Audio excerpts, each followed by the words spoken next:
Gálatas capítulo 5 versículos 16 a 18. Digo, porém, andai no Espírito, e não cumprireis a concupiscência da carne.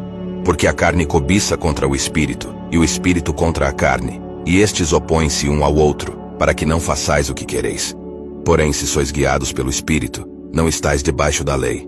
Alguns cristãos gostam de atribuir tudo o que homens e mulheres fazem aos demônios. Sabemos que muitas ações dos homens são influenciadas por demônios, mas algumas coisas não exigem demônios. Elas não são manifestações de demônios. A Bíblia nos diz claramente que não é necessário um demônio para cometer adultério. Isso está na natureza da carne. A Bíblia também nos diz que não é necessário espíritos malignos para cometer fornicação. E isso está no âmago da natureza humana. A Bíblia descreve de maneira explícita as obras da carne no capítulo 5 de Gálatas, versículos 19 a 21. Porque as obras da carne são manifestas, as quais são adultério, fornicação, impureza, lascívia, idolatria, feitiçaria, inimizades, porfias, emulações, iras, pelejas, dissensões, heresias, invejas, homicídios, bebedices, glutonarias, e coisas semelhantes a estas, acerca das quais vos declaro, como já antes vos disse, que os que cometem tais coisas não herdarão o reino de Deus. Vivemos em uma cultura saturada de sensualidade e livre-arbítrio, onde é incentivado fazer o que parece bom, o que te faz bem e feliz. No entanto, é importante notar que o que é considerado bom pela sociedade nem sempre é aceitável aos olhos do Senhor. Gálatas 5 nos alerta sobre ceder aos desejos da carne e buscar apenas os aspectos que nos fazem sentir bem em nosso corpo. Há um conflito intrínseco entre a carne e o espírito. Mesmo que o nosso espírito tenha renascido, ele coexiste em um corpo de carne. Ser nascido de novo não nos isenta da tentação da carne. A luta é constante. Existe uma guerra interior entre a carne, que anseia por coisas terrenas, e o espírito que busca agradar a Deus e deseja as coisas divinas. Seu espírito deseja comunhão com o Senhor. Este é um espírito nascido de novo.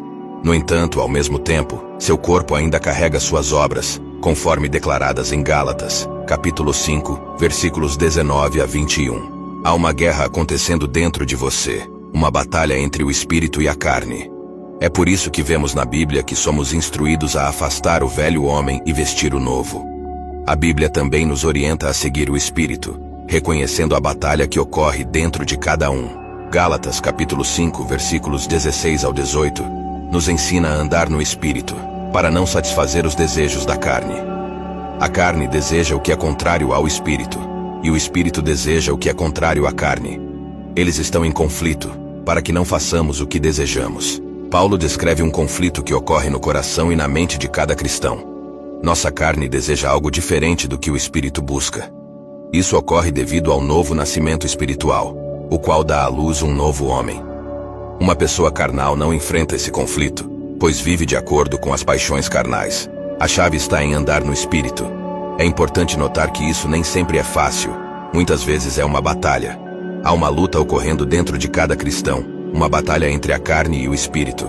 Esses dois são contrários um ao outro, não vivem em harmonia, são opostos completos. Quando Davi cometeu adultério com Batseba, ele não estava possuído por um demônio. Ele estava simplesmente agindo de acordo com sua natureza carnal. Nossa carne natural anseia por sexo, e isso é completamente normal.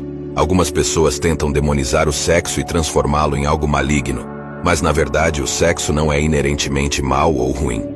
É uma maravilhosa união que Deus criou para que um homem e uma mulher se envolvam juntos, mas dentro do contexto de um casamento sagrado.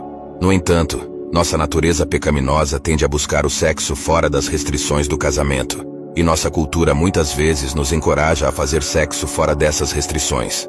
Portanto, o desejo sexual é algo normal em nossos corpos, mas o problema surge quando ultrapassamos os parâmetros claramente estabelecidos por Deus. Os parâmetros de Deus são simples: um homem e uma mulher casados em um santo matrimônio. A razão pela qual Deus estabeleceu esses parâmetros rígidos para o sexo é devido às consequências, tanto físicas quanto espirituais, que estão envolvidas. Isso é claramente explicado em 1 aos Coríntios 6, 15 ao 17. Você não sabe que os seus corpos são membros de Cristo? Devo então levar os membros de Cristo e uni-los a uma prostituta? Nunca. Você não sabe que aquele que se une a uma prostituta se torna um com ela em corpo? Pois está escrito que os dois se tornarão uma só carne. Mas quem se une ao Senhor é um só espírito com ele. Ao se unir a outra pessoa em fornicação, você está declarando no mundo espiritual que vocês são literalmente uma só pessoa. Isso vai além da conexão física e ultrapassa qualquer outro relacionamento platônico.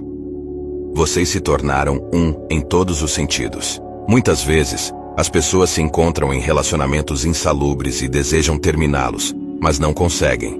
Existe uma ligação entre eles que transcende o físico e até mesmo o mundo visível. Quando alguém se une a uma prostituta, eles estão, espiritualmente falando, casados no mundo invisível. Em outras palavras, essa união transcende a natureza e até mesmo o mundo terreno. Quando dois se unem dessa forma, eles se tornam um, como está escrito, serão uma só carne.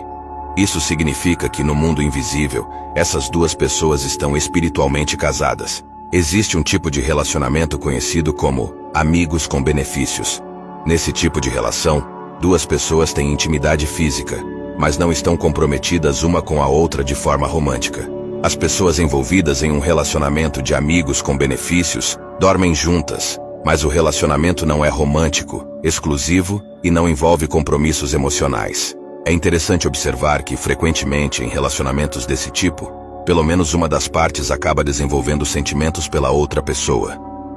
Isso ocorre porque a fornicação cria uma conexão espiritual entre as pessoas. É por isso que as separações podem ser tão difíceis.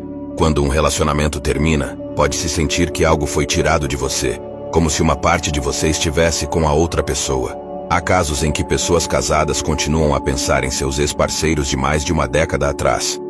Isso ilustra como as conexões formadas através da fornicação podem perdurar por muito tempo, mesmo quando uma pessoa já está em um relacionamento atual.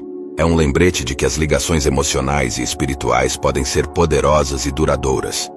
Você acredita que isso acontece porque as pessoas se tornam uma só carne umas com as outras. Às vezes você ouve a frase "o tempo cura tudo", mas na realidade, o tempo não corrige as coisas do espírito. É por isso que mesmo após 3, 4 ou 5 anos, algumas pessoas ainda lutam com as consequências de um relacionamento rompido. Deus criou o sexo, e Ele o fez por amor. Ele ama você e é por isso que Ele estabeleceu parâmetros específicos para que duas pessoas compartilhem intimidade. Deus se importa profundamente, e sua lei está lá para o seu próprio bem. Deus compreende as consequências de viver uma vida promíscua, e repetidamente em sua palavra, nos adverte contra esse estilo de vida. Portanto, não há nada de errado em desejar sexo. No entanto, deve ser buscado dentro dos limites estabelecidos por Deus.